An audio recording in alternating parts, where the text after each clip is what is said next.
Nice. As you guys can see, I've updated my set a little bit here. Added a nice decanter, crate and barrel. I'm pretty excited about it. All right. The vibes feel okay. So we've got okay vibes today. So now we're gonna go into the video. Hey everybody, it's Dylan here. I am a real estate agent in Charlotte, North Carolina with Tate Realtors. I wanna ask you a question. How much rent or mortgage do you pay a month?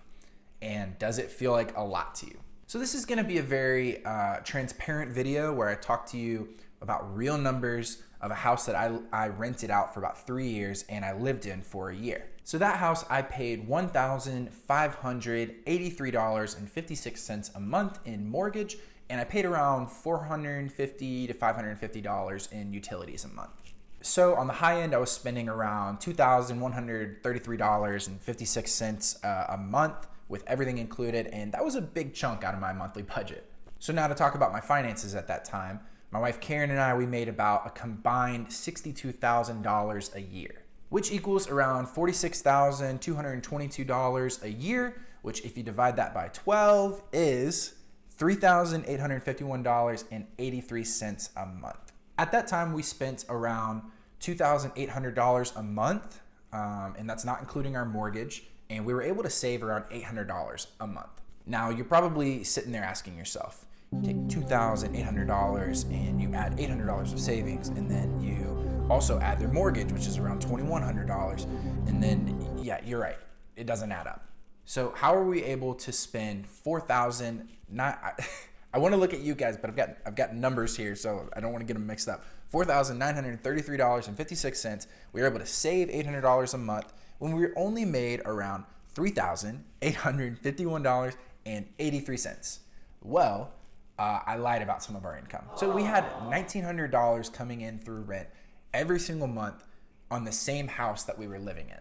The house we bought, we were able to convert into a duplex. So we actually rented out the upstairs while we lived in the downstairs. So if you go back now and run those numbers, we basically lived in our house for free while splitting some utilities. Essentially around $233 is what we paid to live in our home. This isn't the most ideal situation for house hacking. Ideally, what you want is to be paying nothing or even making money while you're living.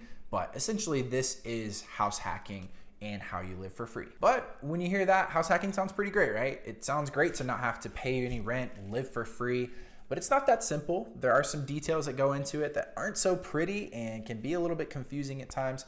And I'd like to get into that. If this intro wasn't long enough, we're getting into the meat of the video now. So here we go. First off, we are talking about buying a property here. So we have to always talk about making sure that you are financially ready to go. So because you are buying a property that is going to be your primary residence for at least a year, you actually don't have to get an investment loan, even though this is going to be acting as an investment for you. So you have a couple options when it comes to loans. You could do a conventional loan, an FHA loan, or even a 203K loan, depending on your qualifications. So rather than going into all the details of those loans and talking and breaking down the conventional FHA, blah, blah, blah, I'm just gonna tell you the difference between a typical home loan and an investment loan. When you get an investment loan, normally the down payment that's required is somewhere between 15 to 20%. So you have to put that down. You have significantly more money needed up front for your down payment, especially when you compare it to something like an FHA loan where you only need 3.5% down. However, home loans are typically going to have a couple of restrictions in terms of the type of property that you can buy and the one you can ultimately house hack with. If you are getting a home loan, you can buy a multifamily housing unit, but normally the unit amount needs to be limited to 4 units within the complex. Anything higher than 4 is typically going to fall into commercial real estate, at which point you would need an investment loan. But you should always talk to a loan advisor and get all of the details, ask tons of questions, because you need to pick the right loan for you, yes, but also you need to make sure that your down payment is going to fit for you. Your monthly payments are going to be the right fit for you, that you're going to qualify for that loan before you get into the depths of actually purchasing the home. So there's a ton of information. Talk to a trusted loan advisor. Once we have your finances straight, we're going to now look for the right property for you. So there's 2 types of properties that I want to talk to you about. The first is the single family unit, and the second one is the multifamily unit.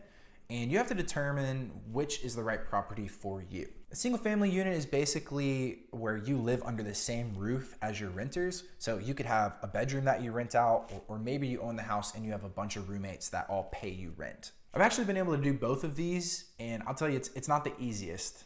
It's a little hard living with people that you know and living under the same roof sometimes. But even more than that, if they don't have rent for that month, it's really awkward. So just keep that in mind when you're determining what's right for you. And multifamily housing units, they can give you a little bit more privacy, obviously, but they can also be a little bit more to manage. If the upkeep of the unit is not good, there's a chance that you're not going to know about it.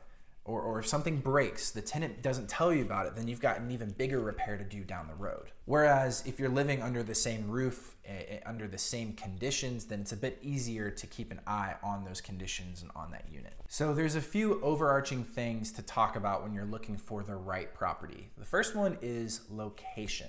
You can always change the cosmetics and the landscaping, but you can't actually pick up the property and move it to a new location.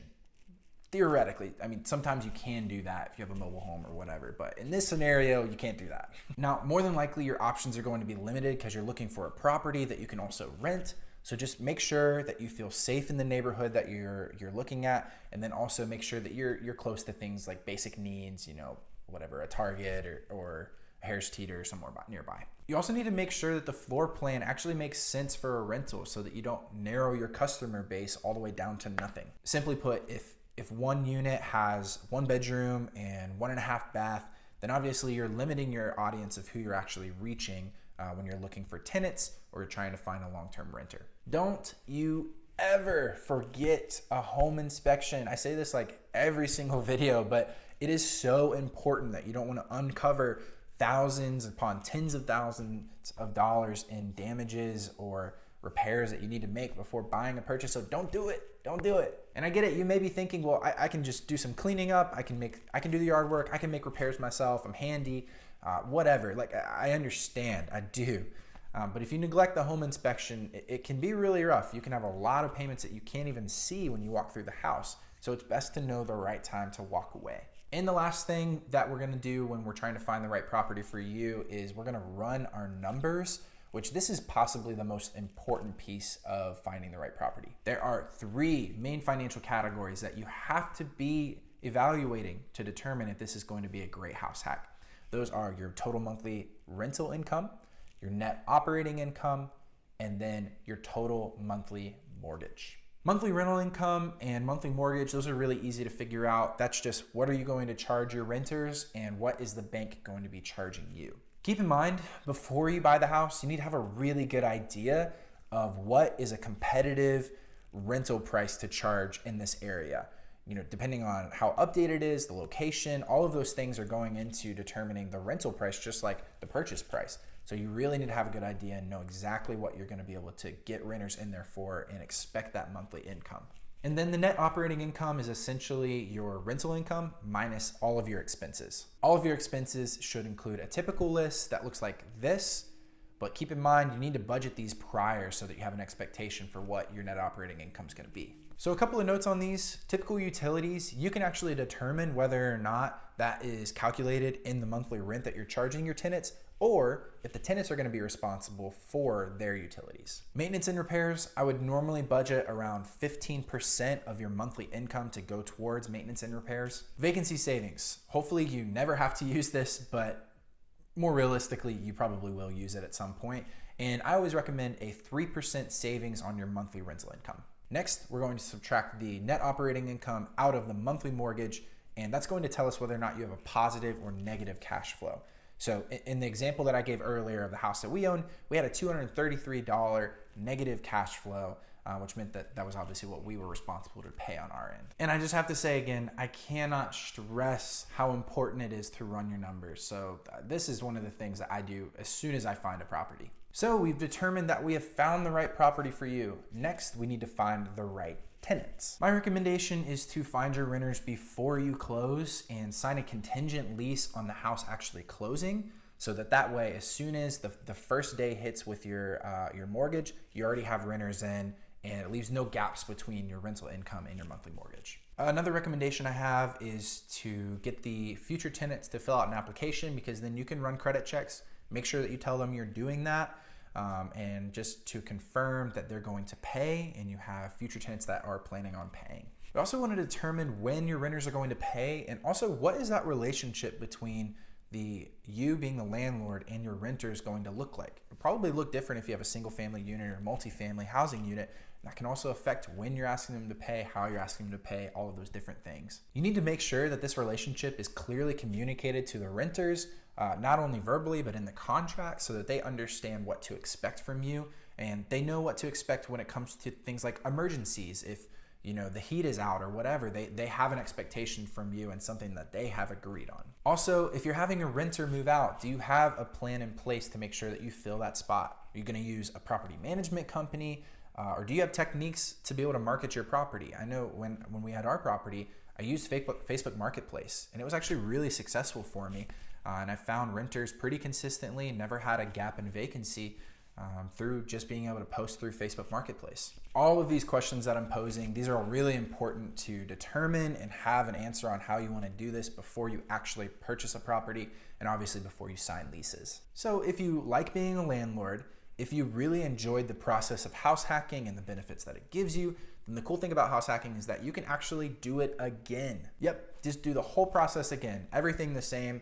It's really crazy. You just rinse and repeat. And then this is a great way to be able to build up your rental business if that's what you're wanting to do. And then also you can grab some equity at the same time in the homes that you're purchasing. So why doesn't everyone just do this? Well, there's a lot of considerations to be had. You have to be thinking through a ton of processes, and it's not the easiest thing in the world. And really, if you don't think through all of those considerations, you could really pay for it. So for some people, this may not be a great option. And the truth is, if you have a really big family, you don't have any excitement about being a landlord, don't want to be moving consistently, then it's probably not the best option for you, and that's why a ton of people don't do it. But if you are willing to put in the time and the effort that goes into house hacking, then you may be able to not have a mortgage, which is awesome. Or even people may pay you to live in the place that you just bought, which is also mind-blowing. So if you're really considering this, then hit me up. I want to talk to you about it. I want to talk to you about what it looks like. Even if you're not in Charlotte, I can help you get a realtor to be able to help you to do this if that's what you want to do. But talk to me first, because I would love to be able to chat with you and sort out what it looks like for you. Speaking of talking, comment below and ask me any questions that you may have. I want to be able to answer them. So hope you have a fantastic day, and I'll see you soon.